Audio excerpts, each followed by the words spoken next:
Alright folks, so the title of this video is actually not clickbait. We are going to be talking about a viral game that was ruined by, I believe, that's going to be the claim of this video, by a bad metric. So of course from the thumbnail you probably guessed that we're going to be talking about Flappy Bird. And this is where I wonder how many of you guys even remember the game. And the reason I ask is because time flows differently on the internet. This was in 2014, and things happen quickly. People forget things. Not everybody was around or actively playing something or actively browsing the internet back in the day. So I'm just curious if you remember. Do you have any personal stories connected with Flappy Bird? Leave it in the comments below. I'd be very curious to read it. For this video, for the purposes of this video, you don't need to know about the game. I'm going to quickly go through the background, explain what the game is, what the backstory is, and then we're going to dive into some of the cool game design solutions. So first, what is this game? So the game is actually simple. It's part of its appeal. You tap your phone, and each time you do, a small bird flaps its wings and hovers. And if you stop doing that, it falls down to the ground. It's game over. You also have these pipes, and you have to guide the bird through the pipe openings. Each time you do that, your score increments by 1. And the goal of the game is to just get as far as you can. So it goes on forever. When you finish the game, when you die, the game spits out your best score. It also has several types of medals that it gives you. If you make a best score, it'll give you gold medal. If you make slightly less than your best score, it's going to give you silver, then bronze, and then nothing. Just display the best score. And what happened, like the drama here, was that the game was released in 2013 and suddenly went viral in 2014. The developer said that he never did any marketing efforts on it, so it was just random luck. And then accounts differ on why he did that, but he eventually took the app down from all of the app stores. And his explanation was that he was kind of overwhelmed by its success and that he also didn't like the effect that it had on the players.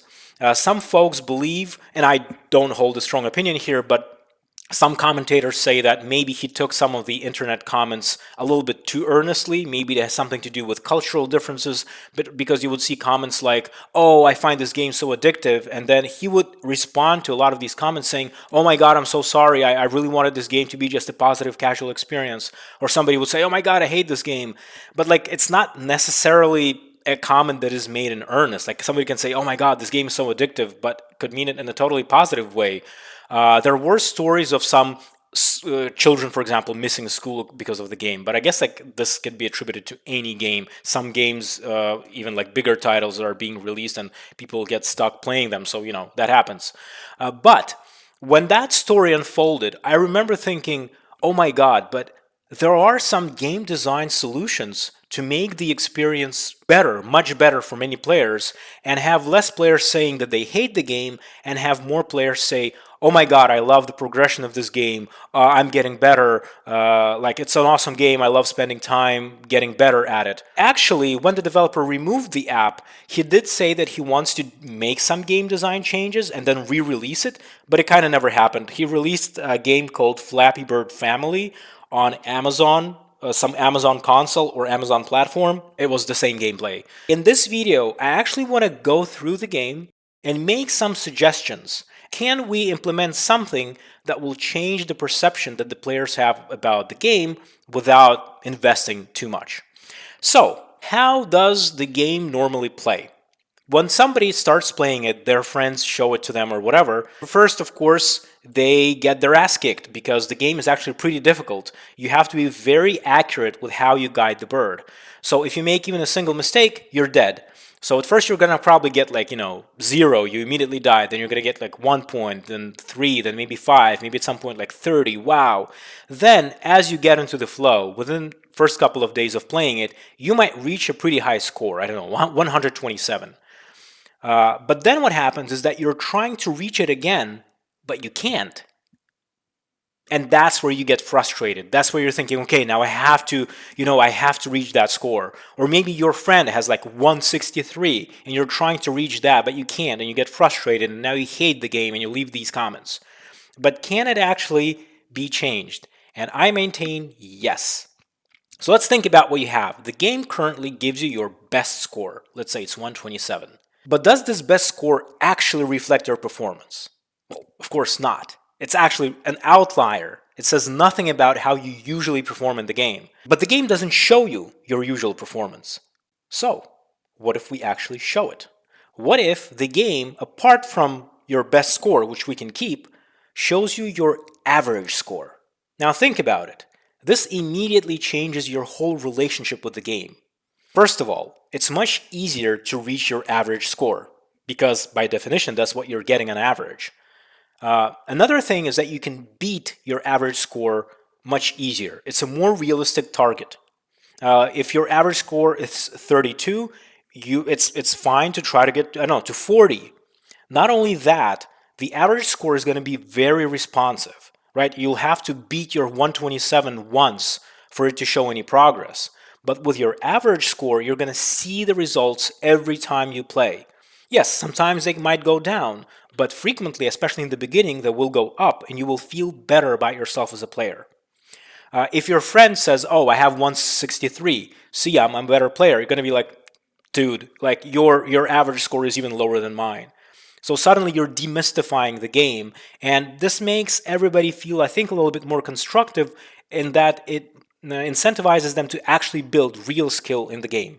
In fact, we can extend this concept and say that it would be cool if you could provide not just the average number that you're making, but the average score across time, something like this, where you have a timeline, obviously in the design of the game so that it looks cooler, but something along those lines where you can actually take a look at how you're performing over time. And that might also indicate sometimes that, hey, I have to make sure my average is going down. I have to make sure that I don't lose pace. Let me concentrate a bit more. Or you can just feel better that, hey, I started with, an average doing 30. Look at me now. It's 90. It's huge. So that also gives you a lot of information and, again, makes you feel better about the game. When you have this sort of data, I find it very difficult for people to say, "Oh, I hate this game." Now it's going to be like, "Hey, I'm getting better at this game." Even if you decide that it is addictive, maybe this time it's addictive in a good way because it's a constructive thing where you're trying to build skill. Just like people, for example, doing speed runs, right? They're trying to build skill in the game. But of course, there are downsides to just showing the average score because the more games you play, the less responsive it will be. Imagine you're playing like, I don't know, 100 games and you were getting somewhere between 30 and 50, but after these 100 games you became better and you're getting somewhere between 50 and 70. Well, now it's going to take a long time for that score to catch up to your new performance. So you want it faster. You want it be reflected in this game statistics faster. How do you do it? Well, you just introduce rolling averages. You introduce windows. They can be presets, like here's your average score for the last 10, 20, 30 games. It can even be a dynamic window, which the player can change themselves. So by default, the average score is the largest window across all the games, and then you can just use a slider or something like this to change that and to like take a look at your recent performance. And suddenly you'll see, oh, now your average is actually like around 60, and it was something around 40 some time ago. There is an additional thing that you could do. In fact, of course, there are loads, but I want to run by you another idea that I had also at the time, which would not change the gameplay at all, but which would add a very interesting dimension to the game that I wish somebody would make. So the way this normally works is that each level is generated randomly, right? You start tapping your app, the bird hovers, and all the pipe openings are generated procedurally with a random number generator. But what if you create a special level that stays the same? It's not very difficult to implement. You just use a seeded random number generator. It's really quite trivial. But you save that level and you allow people to play that level. What that allows people to do is not only focus on learning the mechanics of the bird, it also allows them to focus on just learning that level. And now you've got this very interesting dimension to the game where somebody can get good at that specific level and go really far by just learning how the level works, which opening is where, locate some of the difficult places and learn to go through them. As I promised, these ideas don't require the change to gameplay at all. But of course, we can conclude this analysis by saying that a lot of these ideas lay the groundwork for possible future improvements, because now you can imagine a lot of additional interesting mechanics to spawn from these ideas. For example, if we're talking about this deterministic level, you can imagine that people could get interesting rewards, in-app rewards, by getting to a particular pipe opening. Let's say that if you get 100, your first 100 on that deterministic level, or even on a non-deterministic level, that you get the ability to, say, customize your bird. Right, so in the first version of the app, the bird had just one color, and then the developer released an upgrade or update to the app, and now the bird would change colors randomly. Why not add this only as a perk, or allow people to choose their own color? And you can do that again, like, it is additional development at this point, of course, but even that idea is not that complicated. What it does is that allows people to just feel better about reaching something in the game. Because the game is potentially endless, it's difficult to not have milestones, right? And I agree that this is the kind of game where checkpoints are probably not a good idea, because although it could be explored, of course, as well. But this is a game where, okay, if we're talking about brutal skill, focus, and determinism, okay, I can imagine this game not having checkpoints and you just trying to get brutally as far as possible. But if you have some sort of milestones within the app that acknowledges that, hey, you are actually doing great, or you're in the upper quartile of all world players because you've reached pipe opening 100 or pipe opening 1,000, well, that's going to make people feel great, and then people could put the game down and say, you know what, I achieved this awesome thing, and the rest is just additional effort that maybe I personally don't want to expend. So give players sort of these reachable goals that at the same time are satisfying. Some testing might be required, but it's such an opportunity, and there's so many interesting things you could do with that. So yeah, I'll leave it at that here. But I think Flappy Bird is an awesome example of a game where so much opportunity is there and it wasn't picked up, but it still could be. If you're a game developer, you're listening to this and you like these ideas, give it a go. I think Flappy Bird as a concept has a lot of potential. I love the simplicity of the game. It is actually a very awesome game. It takes advantage of just the mechanic of tapping on your screen and feeling for how much you tap, for how long, how quickly.